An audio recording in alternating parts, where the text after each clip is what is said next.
নম্বরই সাধু যারা আছে, 2 নম্বরই কম্পিউটার ম্যান যারা আছে, 2 নম্বরই বিজ্ঞানীরা যারা আছে, প্রত্যেককেই একটাই কথা বলছি, যারা রয়েছে। তৈলাঙ্গ স্বামী 500 বছর বেঁচে ছিল, লোকনাথ 160, এরকম তো অনেক নজির আছে। তাই এরা কীভাবে ভাবে যে কৃষ্ণকে, শিবকে, বিষ্ণুকে কিংবা তারামাকে, এই পৃথিবীকে, জীবজগৎকে বিনাশ করবে? সাধুরা যারা রয়েছে, কৃষ্ণ ভক্ত, শিব ভক্ত বা বিষ্ণু ভক্ত, তারা ভক্ত, তারা বিজ্ঞানীদের সাথে যুগ হয়ে তান্ত্রিক শক্তি ব্যবহার করছে কৃষ্ণের সন্তানকেই।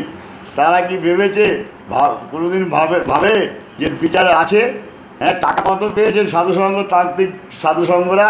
শিবভক্ত, কৃষ্ণভক্ত 2 নম্বরের সাথে যোগ দিয়েছো যে তোমরা কত টাকা পেয়েছো, লেনদেন কত হয়েছে? তান্ত্রিক শক্তি দিয়ে এই পৃথিবীকে বিনাশ করার ছক করেছো তোমরা। এদিকে কৃষ্ণের মন্ত্র উচ্চারণ করো, ওদিকে কৃষ্ণের বিনাশ চাও। ওদিকে শিবের মন্ত্র উচ্চারণ করো, শিবের বিনাশ চাও। ওই পৃথিবী জীবজগতের বিনাশ চাও। কম্পিউটার ব্যবসায় কত টাকা দিয়েছে তোমরা? অন্য দেশ তোমাদের কত টাকা দিচ্ছে প্রতি মাসে? 2 নম্বরই যে দেশগুলো আছে তারা কত টাকা লেনদেন করছে সাধুসঙ্গ কম্পিউটার ম্যানদের? টাকা তো দিচ্ছেই না, তা এমনি পিছিয়ে লাগছো না।